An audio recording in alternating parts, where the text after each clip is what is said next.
और उत्तर प्रदेश में तीसरी सियासी ताकत बनाने की कोशिश में लगे सुहेलदेव भारतीय समाज पार्टी के अध्यक्ष ओम प्रकाश राजभर और एआईएमआईएम अध्यक्ष असदुद्दीन ओवैसी ने कहा है कि उत्तर प्रदेश में मुस्लिम और यादव समीकरण नहीं चलने वाला। ओवैसी से गठबंधन के बाद इन दिनों पूरे तेवर में नजर आ रहे ओम प्रकाश राजभर। उन्होंने कहा कि वो अखिलेश यादव के पास नहीं जाएंगे। वहीं सीट बंटवारे को लेकर ओपी राजभर ने कहा कि ओवैसी और उनके बीच कोई मनमुटाव नहीं है। आज हुई मुलाकात के बाद ओम प्रकाश राजभर और असदुद्दीन ओवैसी ने एक सुर में कहा कि उनका मोर्चा यूपी में नए राजनीतिक विकल्प के तौर पर उभरेगा।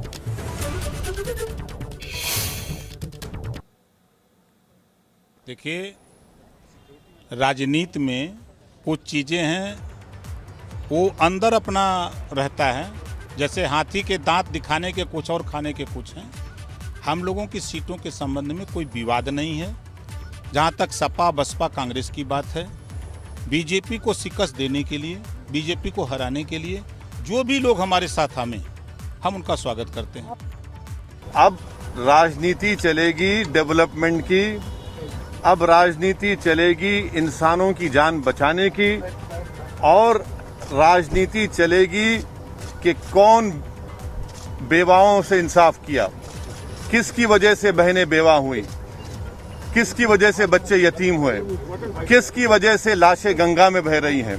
जैसा कि राजभर साहब ने अपने शुरुआत में कह दिया कि ये टोटल गवर्नेंस का फेलियर हो चुका है योगी आदित्यनाथ का, और ये मुद्दे बीजेपी को जनता याद रखेगी। एक बात याद रखिए, उत्तर प्रदेश में एमवाई कॉम्बिनेशन नहीं चलेगा, ए टू जेड अलायंस चलेगा बस। ये बात याद रख लीजिए। यूपी में सियासी जमीन की तलाश में आज बहराइच पहुंचे एमआईएम के अध्यक्ष असदुद्दीन ओवैसी आज सैयद सालार मसूद की मजार पर पहुंचे, वहां पर चादरपोशी की। इस पर यूपी के पिछड़ा वर्ग कल्याण मंत्री अनिल राजभर ने निशाना साधा। अनिल राजभर ने सैयद मसूद की मजार पर ओवैसी की चादरपोशी को महाराज सुहेलदेव का अपमान बताया। उन्होंने कहा कि ओम प्रकाश राजभर और ओवैसी राजनीति में अंधे हो चुके हैं और अब राजभर समाज ओवैसी और ओम प्रकाश राजभर को जवाब देगा।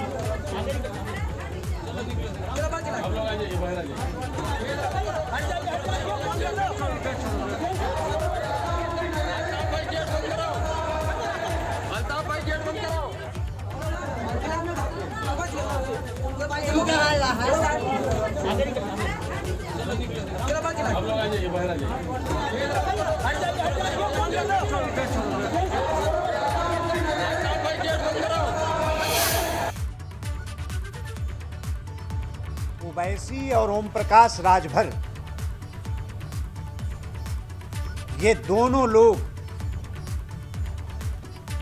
अपनी राजनीति की रोटी सेकने में इतना अंधे हो गए हैं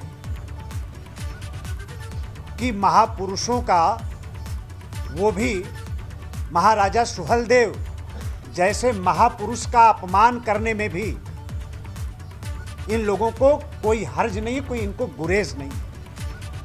और 5-5 लाख लोगों को मारने का काम राष्ट्रवीर महाराजा सुहेलदेव ने किया, देश को बचाने का काम किया, हिंदू धर्म को बचाने का काम किया। और ऐसे लोगों का सम्मान, ये कौन सी राजनीति? इसको हम लोग कतई बर्दाश्त नहीं कर सकते।